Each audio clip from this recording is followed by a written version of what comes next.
Olá, irmãos, bem-vindos a mais um vídeo do canal. Eu peço que você assista até o final porque esse é um assunto muito delicado mesmo, tá? É a entrevista que o reverendo Augusto Nicodemos Lopes, da Igreja Presbiteriana, primeira Igreja Presbiteriana do Brasil, ele cedeu à revista Folha, tá? Ele deu essa entrevista e eu vou trazer aqui para vocês a entrevista completa, tá bom?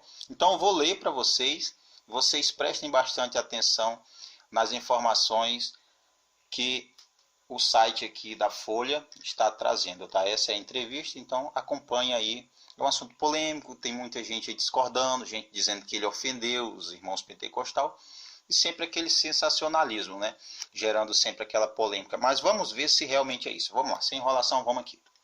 Bom, aqui nós temos logo o título. Templo aberto é direito constitucional. Mas tem igrejas que só ligam para dízimo, diz o pastor. Já aqui nesse título, a gente para e reflete um pouco. Isso aqui que ele disse é verdade ou é mentira, irmão? Seja sincero. Eu não vou fazer aqui papel de advogado de ninguém. O que eu concordar, eu vou dizer eu concordo. O que eu discordar, eu vou dizer eu discordo, como eu já falei em vídeos anteriores. Então veja, o que ele diz aqui é verdade ou é mentira? Templo aberto é direito constitucional. É verdade, nós temos na Constituição, os nossos cultos eles são assegurados, são protegidos sim. Tá? Nós temos o direito de cultuar a Deus no templo e é um direito constitucional.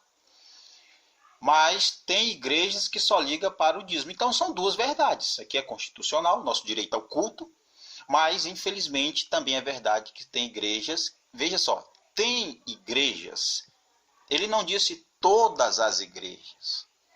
Não é que eu estou defendendo Augusto Nicodemos, é que eu estou trazendo para você a notícia, a reportagem, a entrevista do jeito que foi, sem sensacionalismo. Ele não disse que todas as igrejas só ligam para o dízimo. Ele disse que tem igreja que só liga para dízimo. Isso aqui é verdade. Nós temos igrejas sérias, e que seja pentecostal ou reformada, tradicional. Temos igrejas sérias sim nesse meio, mas temos igrejas também que não são sérias nesse meio também. Temos igrejas que só querem dízimo, que só querem ofertas, é verdade.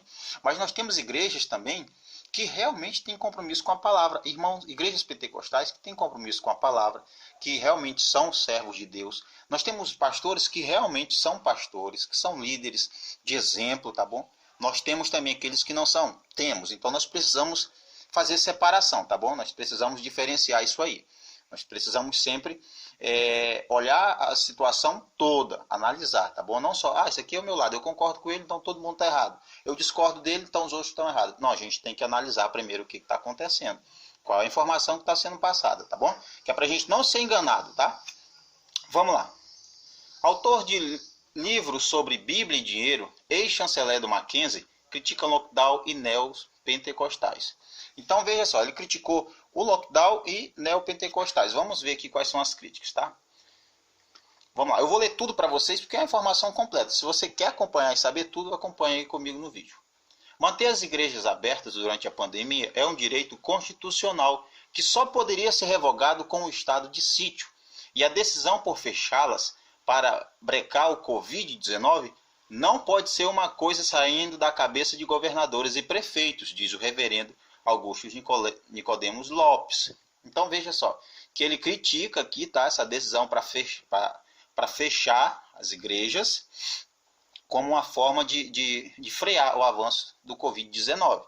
Não pode ser uma coisa saindo da cabeça de governadores e prefeitos. Ou seja, as pessoas, não são os governadores que devem se reunir e dizer assim, não, então vamos ver se a gente vai deixar eles cultuarem no templo ou não. Não, isso aí está errado.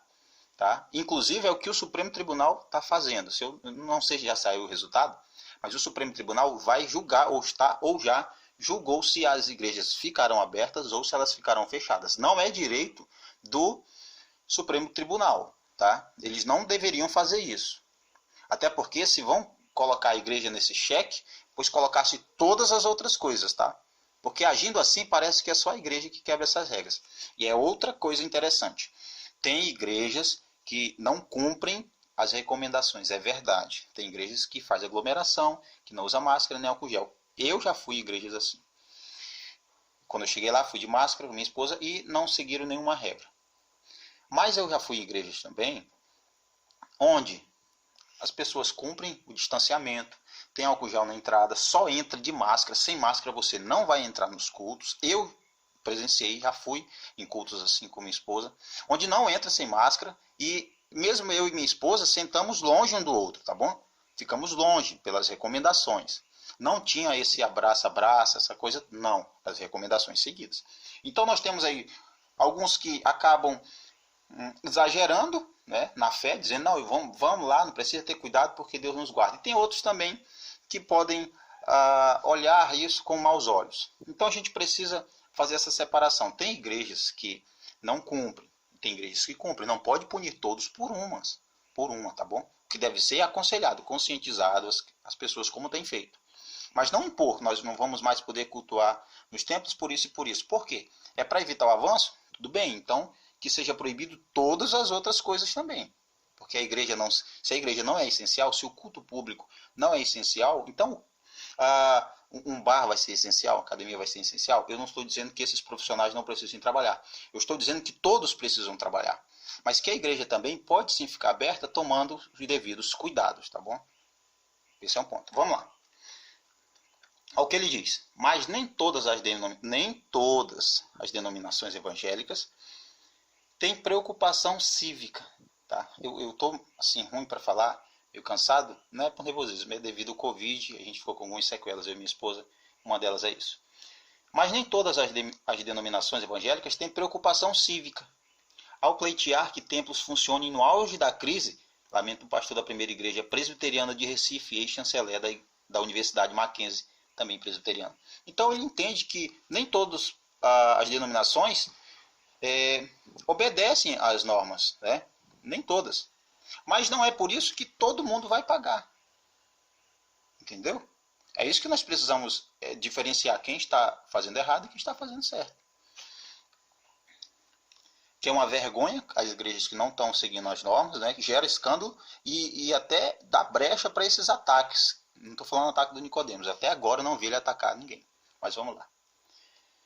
Elas estão preocupadas porque tem um sistema de arrecadação que depende do culto presencial para não serem estranguladas financeiramente. Vão dizer o que for necessário para defender igrejas abertas.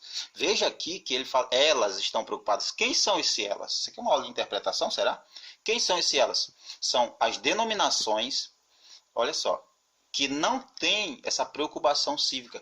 Essas denominações que não obedecem essas normas, que incentivam os membros a aglomerar sem cuidado nenhum, é dessas que ele está falando, que elas estão preocupadas apenas com a arrecadação financeira nos cultos. É dessas que ele está falando. Ele não está falando de todas as igrejas pentecostais, ele não está falando de todas as igrejas neopentecostais, pelo menos não ainda. Então você está vendo aqui que ele está falando as igrejas que não respeitam as normas, as medidas assim colocadas para nós. Tá bom? Vamos aqui mais à frente. Elas vão dizer o que for necessário para defender igrejas abertas. É verdade. Quem quer o dinheiro aí vai defender tudo. Não, venha, Deus vai te guardar, Deus te protege. Aqui está guardado com o sangue do Cordeiro. Você não vai pegar Covid aqui dentro. Vão falar um monte dessas mentiras. Tá? Que você está guardado lá, o sangue do Cordeiro está lá dentro. Isso é mentira. O sangue do Cordeiro ele é derramado sobre nós. Ele foi pago na cruz para limpar para perdoar os nossos pecados, para nos limpar de toda a nossa iniquidade. Isso é assim que deve se falar do sangue do Cordeiro. Mas dizer que o sangue do Cordeiro foi derramado em cima de um prédio para nos livrar do Covid, tem condições. Vamos lá. Entrelaçar finança e fé é sempre sensível, mas necessário diante da convulsão econômica que se segue à sanitária, diz Nicodemos. O paraibano lança pela editora Mundo Cristão o que a Bíblia fala sobre dinheiro. Isso é o livro dele. O que a Bíblia fala sobre dinheiro. E dá um spoiler à Folha. Ela fala mais de dinheiro do que de amor, segundo o livro dele. Nessa entrevista, o pastor, um dos mais influentes das chamadas igrejas evangélicas históricas, discorre sobre lockdown, dízimo, Jair Bolsonaro e a teologia da prosperidade, que predomina entre as congregações neopentecostais, que ele prefere nem chamar de igrejas. Então, quais são as igrejas neopentecostais ou pentecostais que pregam o quê? A teologia da prosperidade. Tá? Eu não vou dizer que dentro dessas igrejas não hajam pessoas salvas, mas a liderança que trabalha com isso é totalmente o inverso da Bíblia, o contrário. Porque a teologia da prosperidade que está crescendo aí fora diz que você não pode adoecer, que você não pode ficar pobre, que se você estiver doente, se acontecer algum problema na sua vida, é porque você está em pecado. Entende? Então essa teologia da prosperidade ela não é bíblica. Esses que ensinam tais coisas são aqueles que ele prefere nem chamar de igrejas. São as congregações neopentecostais que apenas ensinam prosperidade, que não é bíblica. Eu não vou dizer que toda congregação seja ímpia. Eu não vou dizer isso. Aqui eu discordo um pouco dele. Eu acredito que tem pessoas que são cristãos sinceros e verdadeiros, mas que a maioria está lá não por Cristo, mas por dinheiro, por bênçãos e por milagres. Essa é a minha opinião. Não estou dizendo que todos estão. Vamos lá. Por que esse tema agora? O livro veio como resultado da minha preocupação com o que a pandemia poderia trazer em termos financeiros. Então ele fez um livro para tratar da preocupação em relação às finanças na pandemia. Àquela altura, todo mundo sabia que junto com um problema grave, a doença viria. Àquela altura, todo mundo sabia que junto com um problema grave, que é a doença, viria outro, econômico. Quis dar uma visão geral dos discursos. Então ele disse que não só a doença seria um problema, como também a questão do dinheiro, questão financeira. E é verdade, é o que nós estamos vendo aí. Pessoas não só sofrendo com Covid, mas sofrendo também com falta de dinheiro e falta de alimentação. Vamos lá. O Senhor disse que a teologia da prosperidade, comum em igrejas neopentecostais, deixa pastores sem graça de pedir contribuição dos fiéis. E é verdade. Essa teologia da prosperidade ela é presente em muitas igrejas neopentecostais. Eu não vou dizer todas, mas ela é muito comum em igrejas pentecostais e neopentecostais. Dificilmente, eu ainda não vi ensinarem teologia da prosperidade assim, dessa maneira distorcida, em igrejas reformadas. Eu vejo em igrejas neopentecostais e em algumas pentecostais. Conheço pentecostais que não pregam teologia da prosperidade também. Chamo pelo nome algumas que a gente não considera como tais. Ele cita nesse livro que ele escreveu, a Igreja Universal do Reino de Deus, a Mundial do Poder de Deus e a Internacional da Graça, como sendo igrejas que ele não considera igreja. E que particularmente eu não considero a liderança como realmente igreja. Embora tenha alguns lá que são salvos de verdade, mas o que é ensinado nessas igrejas não é o Evangelho. Se você pega Universal do Reino de Deus, onde você tem que queimar na fogueira santa os seus bens, você dá todos os seus bens para a igreja. A Mundial do Poder de Deus, onde o Valdomiro vende milagres e queria vender até o feijão, o feijão da cura do Covid. Então você vê como é que são os ensinos. A Internacional da Graça também é só grana. E eu sei que elas têm suas obras sociais, como eu até citei, que a Universal fez, dando 1.200 toneladas, aliás, 120 toneladas, perdão, de alimentos, tá bom, para as famílias necessitadas. Muito bom isso. Mas o ensino deles é só dinheiro. Tá? Dinheiro, milagre, cura, e de uma forma totalmente distorcida da Bíblia. Mas vamos lá comentando aqui. O que é essa teologia? Ele vai falar sobre a teologia da prosperidade. Ela enfatiza que Deus abençoa materialmente quem contribui para a igreja, mas revela o ensino bíblico que isso não acontece sempre. Então eles ensinam que Deus sempre vai abençoar quem doa, quem faz isso e aquilo, mas o ensino bíblico declara que nem sempre a gente vai ser abençoado assim. Você quer um exemplo? Tem gente que diz para você, olha, se você der isso aqui, Deus vai te dar aquilo. Isso é verdade? Ou se você der 10 reais, Deus vai te abençoar 100 vezes mais. Aconteceu com você isso? E se aconteceu com você, aconteceu com outro que fez isso? Acontece com todos? Então, é isso que a teologia da prosperidade faz. Ela cria em você uma ideia errada de prosperidade bíblica. Crentes generosos podem ficar pobres e doentes. A teologia da prosperidade diz que mesmo alguém... Aliás, a teologia da prosperidade diz que se alguém ficar doente, é porque ele está em pecado. Se ficar pobre, é porque está em pecado. Tá? Mas o que ele diz aqui? E é o que é verdade. Crentes generosos, crentes verdadeiros, podem ficar pobres e doentes. A teologia está certa quando diz que Deus pode nos abençoar financeiramente. É verdade, Deus pode nos abençoar financeiramente? Claro que Deus pode. Mas está errada quando diz que ele é obrigado a fazê-lo se você dá o dízimo. Isso aqui é um ponto muito interessante. Por quê? Porque tem muitas pessoas que querem tratar o dízimo hoje como troca. Se você der o dízimo, Deus te abençoa. E ele vai ficar obrigado a te abençoar. Eles distorcem Malaquias 3:10. É assunto para outro vídeo. Eu vou ficar aqui só na entrevista. Olha só o que ele diz mais. Jesus ensinou que Deus dá o pão de cada dia, não o pudim, o supérfluo, por assim dizer. Como neopentecostais são boa parte do que chamam de evangélicos, a gente fica meio sofrido. Os escândalos jogam todo mundo na vala comum. E é verdade. Se você vê os escândalos que geram Valdomiro, Edir Macedo, R.R. Soares, Agenor Duque, por culpa deles todos nós pagamos. Porque o que vai sair na boca do pessoal é os evangélicos, os crentes. Então todo mundo pega quando alguém tropeça, quando algum líder, seja neo, seja pentecostal, seja reformado, qualquer um que errar, todos nós vamos pegar. O nome dos evangélicos é jogado na lama. Isso é verdade. Outro ponto. Como igrejas históricas, como a presbiteriana, entendem o dízimo? Agora ele vai explicar sobre como é o serviço de dízimo na igreja presbiteriana. Por conta dos excessos, a gente vai para outro lado, fica com medo de falar a respeito de dinheiro. Também é errado. A Bíblia fala mais de dinheiro do que de amor. Tem muitas coisas sobre gestão financeira. Evangélicos dependem muitas vezes de recursos contadinhos para viver. E uma coisa que ficou fora do livro, mas que eu queria falar, é sobre o coaching cristão. É aqueles que esses coaching cristãos são aqueles que apenas inflam o ego das pessoas. São eles, tá? Isso é verdade. Há canais virtuais como o Cristão Rico que ensina a sair das dívidas. Olha só.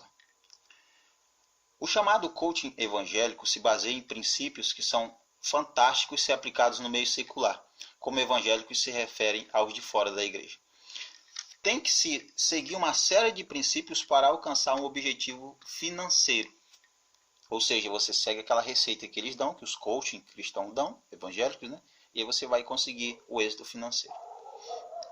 Mas quando se aplica isso à igreja, aí vai ficar um pouquinho complicado. A Bíblia nos ensina a confiar em Deus, não viver ansiosos, não fazer da prosperidade a meta maior da vida. Fica difícil colocar isso dentro da equação do coaching. Então, se você compara o que o coaching, que é o mestre lá que diz, vai tudo dar certo, pensa positivo, Deus vai te abençoar, você vai ficar rico. Quando você pega isso aí e compara com o estudo bíblico, você vê que tem muita diferença. Muita diferença.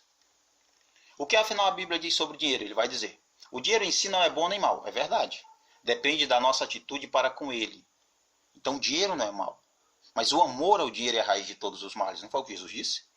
Não devemos fazer do dinheiro o Deus da nossa vida. Jesus prega que a gente não viva ansioso com o que vai comer, beber e vestir. Deus cuida dos passarinhos, veste o lírio dos campos, não cai nenhum fio da nossa cabeça. Diz que os pagãos ficam ansiosos porque não têm um pai. E é um alerta contra os mercadores da fé.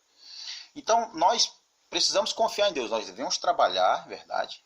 Mas nós devemos entender que quem vai providenciar é Deus e que Ele pode nos ajudar suprindo nossas necessidades. Vamos ver aqui. Quem são eles hoje? Os mercadores da fé. Quem são eles hoje? Ele vai responder. Nas palavras do apóstolo Paulo, os que pensam que religião é uma forma de enriquecer, tá? Então é isso aqui. Aqueles que pensam que religião é um emprego, é uma forma dele obter sucesso, dele conseguir dinheiro. Esses são os mercadores da fé, que vendem a fé, que vendem milagres, que vendem curas, que vendem isso e aquilo, que vendem bênçãos. Esse povo aí vê o evangelho como mercadoria. Isso é verdade. Na Idade Média, vendiam indulgências, relíquias, pedaços da cruz, etc. Os católicos, né? A Igreja Católica fez muito isso aqui. E ainda faz. Como muitos evangélicos estão fazendo também. Hoje vendem objetos ungidos e oferecem bênçãos materiais em troca de ofertas e dízimos. Isso aqui é uma verdade, gente. Vendem objetos ungidos. Quem é que vende objeto ungido aí? Se você puder, até comenta aqui. Quem oferece bênçãos materiais em troca do dízimo? Dá teu dízimo que Deus vai te abençoar 100 vezes mais, 10 vezes mais, 1000 vezes mais. Aí vem os carnês de oferta de 100, de 30, de 50, de 200, de tudo isso. Diferente do ensino bíblico sobre contribuição. Cada um contribua segundo propõe no seu coração. O dízimo é 10%. Tem um irmão necessitado, vai lá doar. Não precisa estar vendendo bênçãos, como essas igrejas fazem. Não estou dizendo que todos fazem, tá? O dízimo, por vezes, é estigmatizado fora da igreja. Como funciona na sua? Então, ele vai dizer como é que funciona na igreja presbiteriana dizimar. Eu entendo que contribuir faz parte da gratidão que prestamos a Deus. Gratidão pelo que Ele já deu por nós. 10% porque Ele nos deu 100%. Sabemos que tem falsos profetas, mercenários que utilizam da crendice do povo para arrancar até o último centavo. Então, dê tudo o que você tem e Deus vai te abençoar 100 vezes mais. É isso que eles dizem. Aí a pessoa dá tudo que tem, entrega até a casa para ser queimada na fogueira santa. Mas não tem como igrejas sérias se manterem e ajudar os pobres sem as ofertas. Esse aqui é outro ponto. Com os dízimos e ofertas, o que a igreja tem que fazer? Ajudar os necessitados, ajudar os pobres, aqueles que estão famintos, aqueles que precisam de ajuda. E isso só é possível quando todos os cristãos, os irmãos, se juntam e contribuem. Para quê? Para enriquecer alguém? Não, mas para acudir quem está necessitado. Tá bom? De onde vem esse dinheiro? Aí essa questão é muito simples. O Estado é laico, a igreja não recebe nada do governo.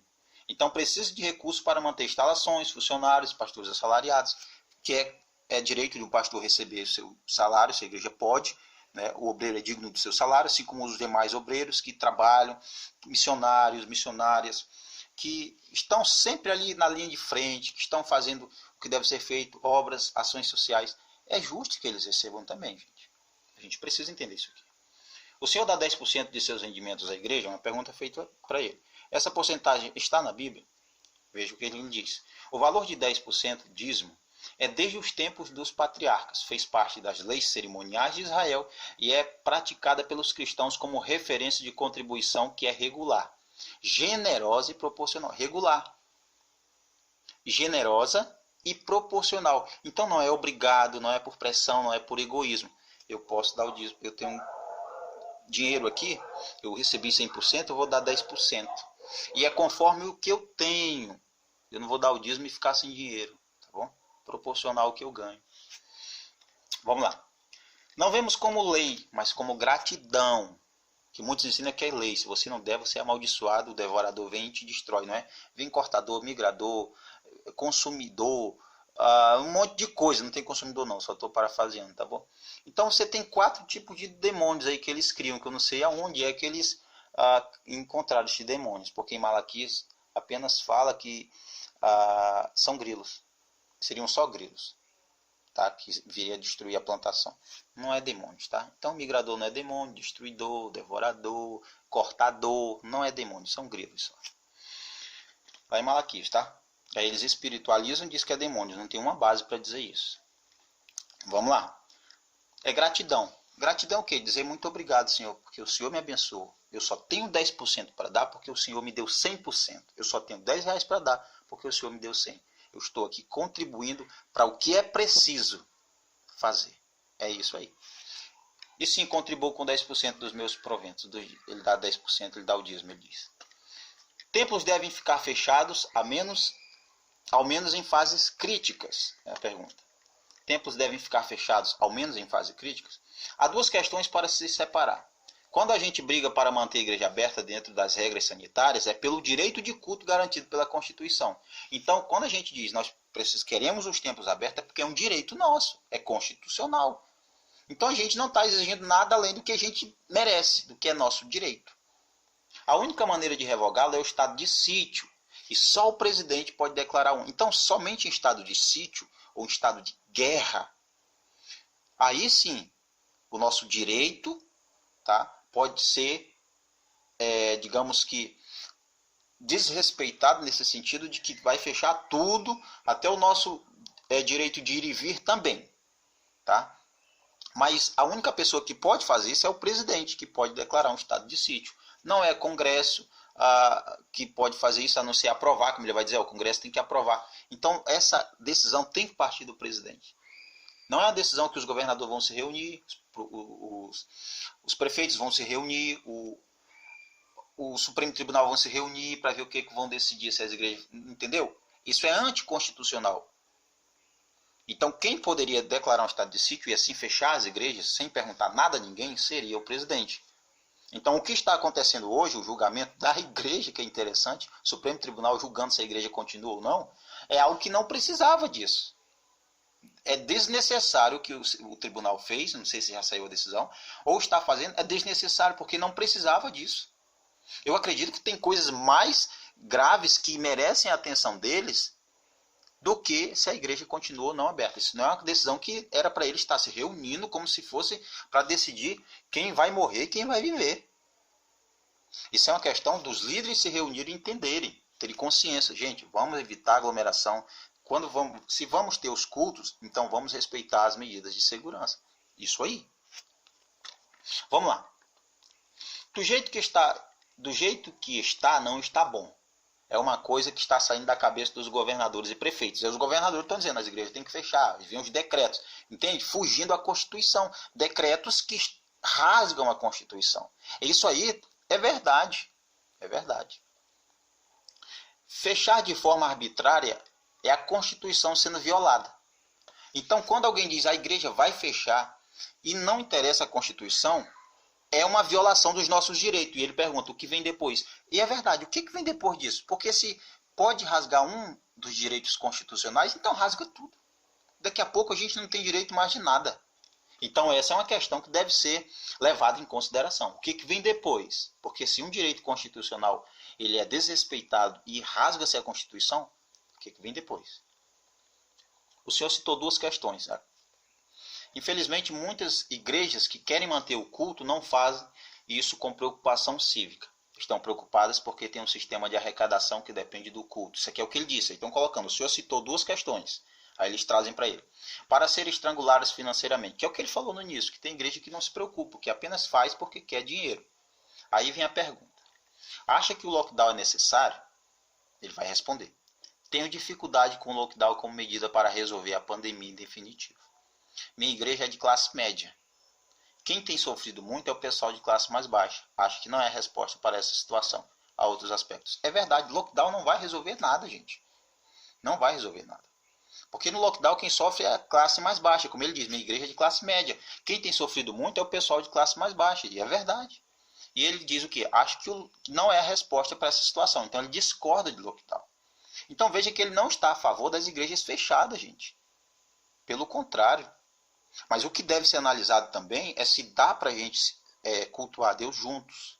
Ou se não dá 100, mas 50 pessoas em um tempo, se é possível. Se é possível 100, se é possível 200, dependendo do espaço, do lugar, a gente faz. Se não der, tudo bem por enquanto, mas que sejam respeitados os nossos direitos constitucionais. Eu não tenho problema nenhum com cultos cancelados. Nenhum. Eu tenho um problema quando chega um decreto desrespeitando a Constituição. Aí eu tenho um problema também. Vamos lá. Quais os aspectos que ele poderia colocar como ajuda para frear o avanço do Covid? Há pessoas que entram em depressão. Veja só, os aspectos, não é?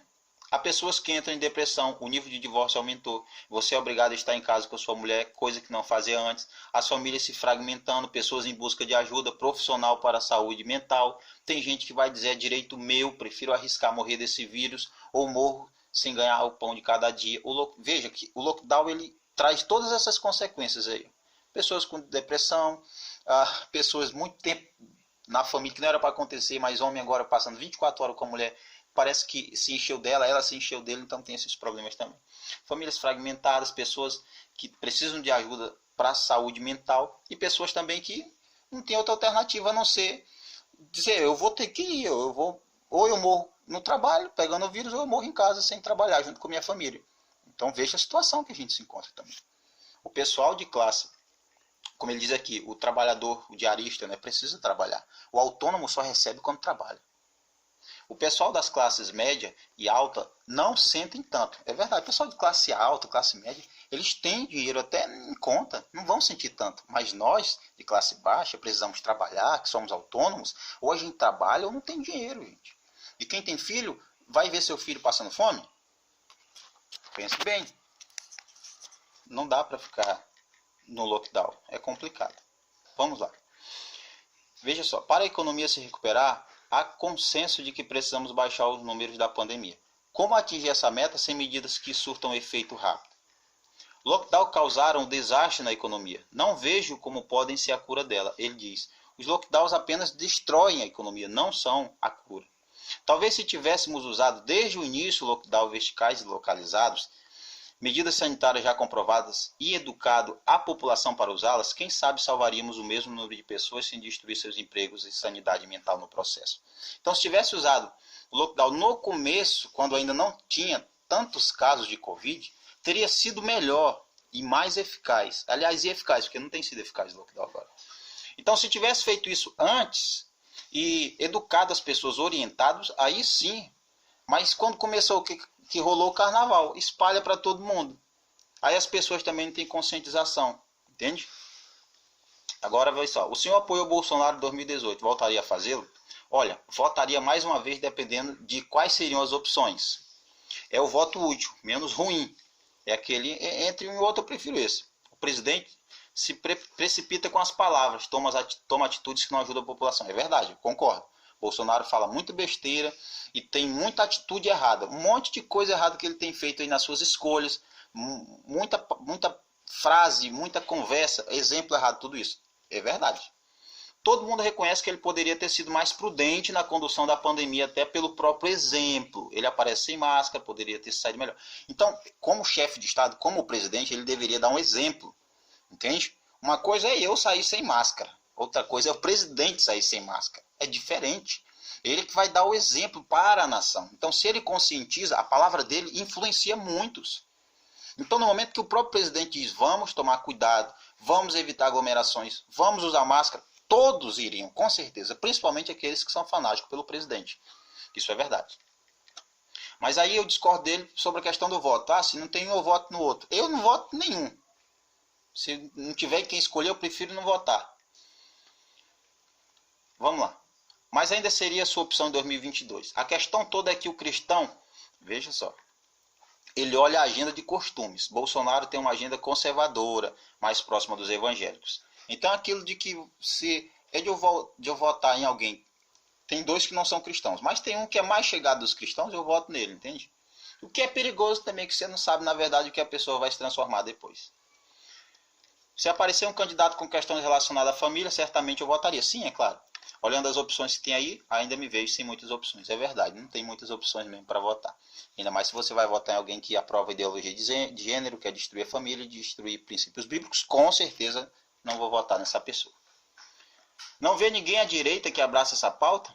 Teve uma época em que a gente tinha esperança no Sérgio Moro, mas depois ficamos meio sem saber onde ele está. É verdade, Sérgio Moro sumiu. Né? E bem fez ele também, fez ele sumir. Muitos escândalos e tal, ele se resguarda, talvez falando poucas coisas aí, alguns comentários aqui, outra lá, umas postagens aqui, então ele sumiu. Mas era o melhor nome que até então aparentava. Ninguém sabe o que vai acontecer. Alguns pastores de peso, de Macedo, Silas Malafaia, foram aliados de Lula no passado. Nunca votei no Lula. Infelizmente, tem muitas igrejas pinturadas com o fisco e que têm interesse em ficar do lado do poder. Estão devendo até a alma. Bom, aqui terminou a entrevista, que está postada aqui no site. Então você vê aí que eu não vejo ele ofendendo os pentecostais e os neopentecostais, mas falando sobre alguns desses que não respeitam as medidas, que agem apenas por interesse e por dinheiro. Mas você viu aí tudo direitinho, vou deixar a minha opinião aqui. Augusto Nicodemos, ele apenas expressou que muitos estão cansados e queriam expressar também a revolta, porque muitos líderes não se preocupam com os membros apenas com dinheiro. Eles querem, a maioria, não todos, querem os templos abertos apenas por causa do dinheiro, não é por causa do amor aos membros, porque se fosse amor aos membros, eles iam dar um jeito de ajudar eles, de mandar ajuda. E o dízimo daqueles que podem, eles podem enviar também, não precisa ir o tempo para dar dízimo. Tá? E não sou desigrejado. Agora há pouco uma pessoa comentou, não tem problema nenhum, não estou com raiva dessa pessoa, vocês são livres para comentar. Ele até disse, você é desigrejado, você, kkk. Eu mandei kkk e um vídeo também que eu gravei sobre desigrejados, para ele entender. Mas não sou desigrejado. Mas a gente tem que observar também, gente, se dá para reunir 100 pessoas num templo sem risco, então vá. Mas se não dá, e se reúnam só 20 ou 10, dependendo do local, e com as medidas sendo adotadas. Se não dá, então, por enquanto, não. Faz culto online, liga para a pessoa, vê como ela está, ora com ela através de celular, isso pode ser feito também. Então, quando a gente vê que os cuidados não estão sendo tomados e ainda se vê a insistência para os cultos, a gente pensa que é por causa do dinheiro, não é por causa das pessoas. E eu sei que as denominações precisam das ofertas para ajudarem as pessoas, aqueles que realmente têm esse amor. Outros é só porque eles querem dinheiro mesmo. Então comenta o que você achou aqui, o que você acha do que o Nicodemos falou, se você concorda ou discorda, pode comentar aqui o que você quiser, eu não vou restringir nenhum comentário, tá bom? Eu nem filtrei palavras, você pode falar o que você quiser, é um direito seu. Deus abençoe a todos em Cristo Jesus. Não esquece de se inscrever para ajudar o canal, deixar seu like e compartilhar o vídeo. Falou?